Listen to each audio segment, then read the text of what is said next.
салом бинандагони арҷманд, имрӯз чоршанбе 23 август аст. Ман Хиромон Бақозода ва ҷамъи ҳамкоронам шуморо ба дидани нашри нави барномаи хабарию таҳлилии ахбори озодӣ даъват мекунем. Таваҷҷӯҳ кунед ба унвони мавзӯъҳо.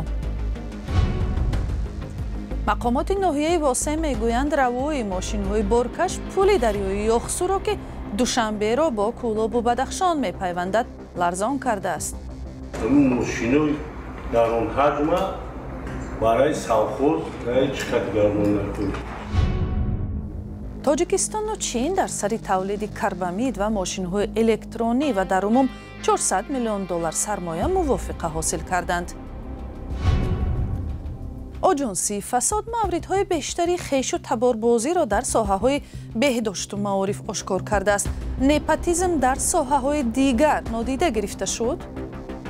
аз маъмурияти раиси ҷумҳур сар карда тамоми ниҳодҳои давлатиро то сатҳи ҷамоати деҳот фаро гирифтааст. як пуле бар фарози дарёи Ёхсу ки инак 65 сол аст, минтақаи Хатлонро бо вилояти мухтори Кӯҳистони Бадахшон мепайвандад, ба таъмири ҷиддӣ ниёз дорад. мутахассисон ҳисоб карданд ки арзиши таъмиру барқарорсозии ин кӯпру ки муҳим барои ҳаракати мошинҳои борбар каме бештар аз 4 миллион сомонӣ будааст, вале ҳеҷ не ин маблағ дода шавад. ин ҳам дар ҳолест ки дар шароити то рафт бештар шудани ҳаракати мошинҳои гаронвазни борбар, омода будани роҳҳову пулҳои мошингузар то рафт ба масъалаи доғи Тоҷикистон табдил мешавад. Маҳмуҷон Раҳматзода аз пули хатарноке бар рӯи руди Ёхсу гузар кард. аз болои ин пул ҳар рӯз садҳо мошин убур мекунад. пуле бар фазои руди Ёхсу дар ноҳияи Восе пайвангари Бадахшону Кӯлоб ба маркази Тоҷикистон. ҳоло гузаштан аз тори он хатарнок шудааст ва барои ба ҳолати дуруст овардани он маблағи бузург лозим аст. аммо ҳанӯз коре дар ин ҷо сар нашудааст. омадан тарафи вазорат санад тартиб додам барои барқарор кардани пул як таъмир ҷор мешавад. бисёр маблағи калон дар кора зиёда аз 4 миллион нек ба ҳар ҳол як таъмири ҷорӣ мекунем. барои камтар кардани хатар равои мошинҳо гоҳе бо навбат сурат мегирад. пулиси маҳал низ аз ҳолати он изҳори нигаронӣ мекунад. лекин дар асл ҳам дар бози мактуби сардори шӯъбаи кӯрии дохилиро ман нав гирифтам оиди амира дар асл ҳам ҳамин мо садамавияи ҳамин мошинои даронҳаҷма барои совхоз чӣ категорӣ накунед? пули Восе ки ду роҳи байналмилалиро бо ҳам пайванд мекунад, дар натиҷаи як тасодуфи нақлиётӣ ба ин ҳол афтодааст. аммо дида мешавад ки рафту омади мошинҳои гаронвазн аз болои он қатъ нашудааст. хадамоти нақлиёти минтақа мо ози тасмим гирифтем аз ду тараф ҷадвали навбатдорӣ кардагим ҳамун нақлиётое ки гаронвазнанд, яъне ки экскаватор мекашонанд аз самти хоруғо вазнашон ки вазминтар бошанд, мо он тараф қатъи ҳаракат кардан намемонем. мақомоти ноҳия барои бозсозии пул ба вазорати нақлиёт мактуб кардаанд. муҳтарам раис, ҳамин вазири нақлиёт ҳам ҳар рӯз муз қатъӣ мегзара намода ҳукумати ҷумҳур дар шаҳри Кӯлоб аз ҷумла ҳамин шаб ҳамин садамат омад нами соати рӯзда гашт рафт болои муз қатъӣ. мушоҳидаҳои хабарнигори радиои Озодӣ нишон дод ки воқеан пул ҳолати садамавӣ дорад, ҳатто қисмати пиёдароҳи он ҳам. вақте ки дар ин минтақаи пул қарор дорӣ ва яке аз мошинҳои гаронвазн ба ин тараф гузар кунад, ҳатман эҳсос мекунӣ ки ин пул садамавӣ шудааст. ҳукумати ноҳияи Восе ҳам гуфтанд ки онҳо иқтидори таъмир кардани ин пулро надоранд. бузургтарин пули болои дарёи Ёқсу дар ҳудуди ноҳияи Восе соли 1958 сохта шудааст. аз он вақт то ҳол он танҳо таъмири ҷорӣ шудааст, яъне рангу бор кардани пул. дар сурати фурӯ рафтани он роҳи стратегӣ байни пойтахт ва Бадахшон баста хоҳад шуд. маҳмуҷон Раҳматзода, Озодӣ, ноҳияи Восе. мақомот дар Тоҷикистон гуфтанд ки дар ҷараёни сафари Рустами Эмомалӣ, раиси маҷлиси олии маҷлиси миллӣ ба Чин бо ширкатҳои тиҷоратӣ дар ин кишвар ба маблағи $400 миллион созишномаҳои нави ҳамкорӣ имзо шуд. аз ҷумла дар бораи роҳандозӣ шудани кори истеҳсоли карбамид, як маводи муҳим барои соҳаи кишоварзӣ ва сохтмони мошинҳои электронӣ дар Тоҷикистон мувофиқаҳо ба даст омадааст. ҷузъиёти созишҳои ҳосилшуда дар гузорише ки ҳамкорам Амир Исоев тақдим мекунад. дар ҷараёни сафари Рустами Эмомалӣ, раиси Маҷлиси Миллии Тоҷикистон ва шаҳрдори Душанбе қарордодҳои ҳамкорӣ ба арзиши беш аз $400 миллион амрико байни ширкатҳои тиҷоратии Чин ва Тоҷикистон ба имзо расид. яке аз қарордодҳои калидӣ таъсиси корхонаи тавлиди нуриҳои минералӣ ва мошинҳои барқӣ дар Тоҷикистон аст. ба гуфтаи Шерали Кабир, вазири саноат ва технологияҳои нав, пешбинӣ мешавад тавлиди худроҳои барқӣ аз соли оянда оғоз шавад. ҳадаф ин аст ки то 90% ҷузъҳои мошинҳои барқӣ дар Тоҷикистон тавлид шавад. Худи мошин аз алюминий истеҳсол мешавад, чунки алюминий ки металли сабук аст, албатта ки таъсири камтар барои хароҷоти барқш меравад. дар мо ҳаст, инчунин дар электромобил хароҷот мешавад, худи ҳамо батареяе ки дар ӯ барқ ҷамъ карда мешавад. Батарея аслан аз литий, аз нуқра ва аз никел. Технологияи батарея ҳам хеле ҳаррӯза дигар шудастанд, лекин ҳамин формулаи классикиш ҳамин аст. Дар Тоҷикистон хушбахтона ин маҳсулоти литий ҳаст. дар ин ҷо мо дар якҷоягӣ бо геологияи тоҷик ҳамкорӣ дорем, корбарӣ карда истодем ва дигар намуди маҳсулотое ки барои истеҳсолоти электромобил аст, тақрибан 90% дар ҷумҳурии Тоҷикистон вуҷуд дорад.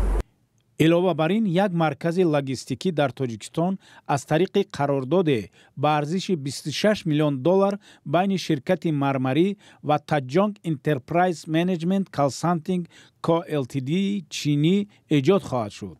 дар доираи ин сафар корхонаи Азоти Тоҷикистон ва ширкати Рунчонг Холдинг Группи Чин ба маблағи $50 миллион амрикоӣ барои навсозӣ ва то 180,000 тонна дар як сол расонидани тавлиди карбамид ё селитра дар Тоҷикистон қарордод имзо намуданд.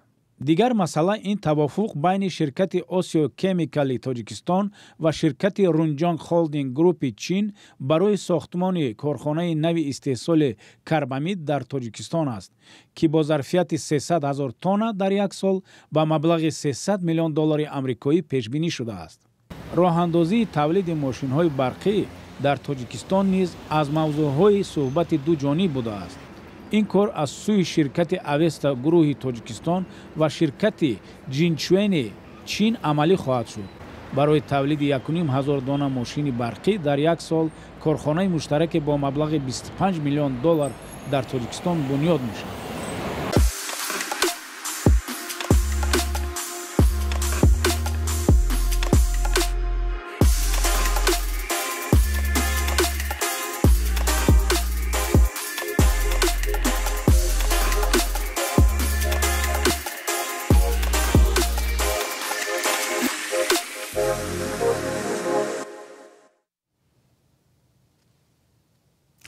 мақомоти оҷонсии зидди фасод имсол 44 мавриди дар идораҳои давлатии Тоҷикистон дар як ҷо кор кардани хешу табори наздикро ошкор карданд.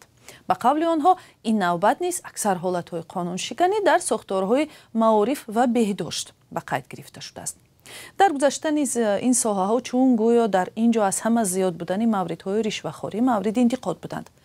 вале мунаққидон мегӯянд, гузориши оҷонсии зидди фасод тамоми мавридҳои воқеиро ба инобат намегирад. Шаҳлои Хоҷа гузориш медиҳад.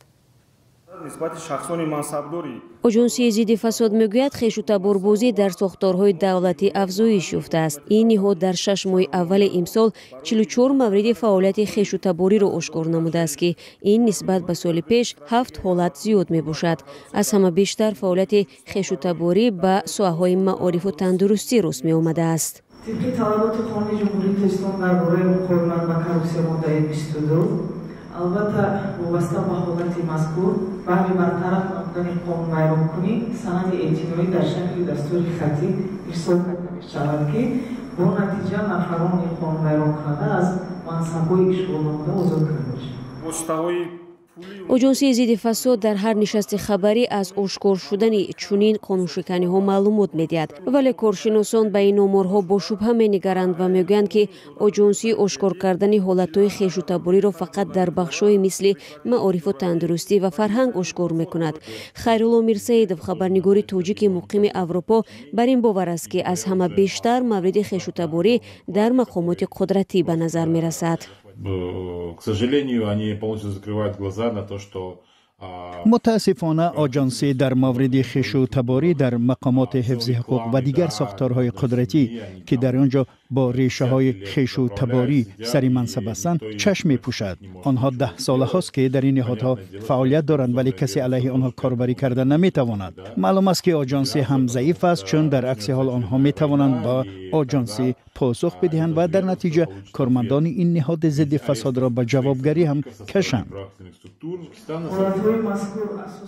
با اطلاع آژانسی از 44 مورد خشونت‌باری 15 حالت به بخش معارف، 16 تای دیگر به تندرستی، 6 حالت به مقامات شهرداری و حالت‌های دیگر به چند وزارت و اداره‌های دیگر مربوط است. به نظر آیین حال با نظر و حقوقدان و رهبر سازمان جمعیتی پرسپکتیو پلوس، مشکل فعالیت خشونت‌باری اساساً در ساختارهای مرکزی بیشتر است. اون دولتایی که طرفی کردن به یادتان هست که اولین کاری که کردن اما از خشونت‌باریشان سر کردن، اونها از کار آزاد کردن. یعنی که البته باید دولت دموکراتی همه وقت اما سیستمش یعنی که از یکدیگر وابسته نباشند. شوکرجان حکیمов حقوقدان و معاون اول رئیس حزب سوسیال دموکرات تاجیکستان خشونت‌باری را در اداره‌های دولتی از امور مقامات دیده بیشتر ارزیابی می‌کند. و نه تنها در نهادهای نامبر کرده او اینچنین از مأموریت رئیس جمهور سر کرده تمام نهادهای دولتی را تا سطح جماعت دهات فرا گرفته است و باعث تأسف است که محض رابطه های خشونت‌بارچگی و اولویت دادن به همین گونه مناسبت های عصر میانگی رفت تطبیق اصلاحات اقتصادی و تحولات اجتماعی و سیاسی و جهت ثمرناک عملی نمودن برنامه های قبول شده دولت تاجیکستان در رابطه و موافقه با سازمان های بین المللی را نیز خلالدار کرده است. نظر مردم در کوچه های دوشنبه هم یکسان نیست. متخصص خوب هم باشد اگر وی مقابل خشونت‌بارش رفته نمیتواند. متخصص خوب است لیکن وقتی که خشونت‌بار آمد مقابل وی چخیل می رود. مجبور که یگون قانون شکنی به راه دهد. دنیا ازل چخیل آمده بوده است. چخیل رفته است. Если не работает, почему нет, конечно.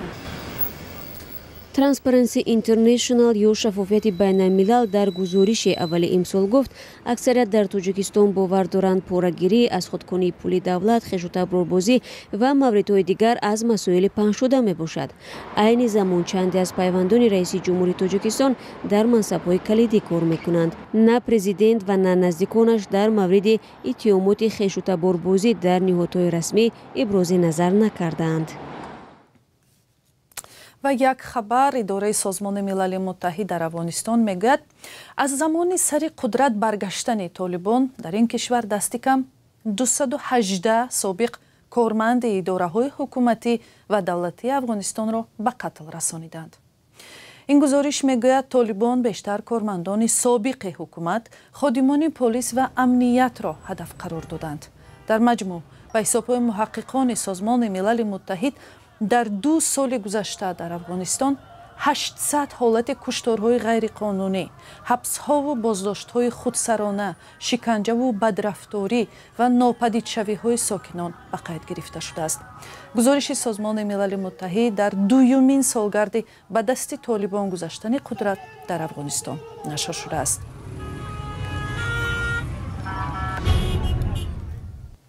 و با سپاس که تا این لحظه ها با ما بودید بینندگان عزیز. خبرهای از این بیشتر را می توانید هر لحظه از سامانه رادیوی آزادی و صحیفه های ما در فیسبوک و اینستاگرام، تیک تاک و تلگرام و یوتیوب و ادنکلاسنیکی پیدا کنید. خدا نگهبان شما و تا فردا.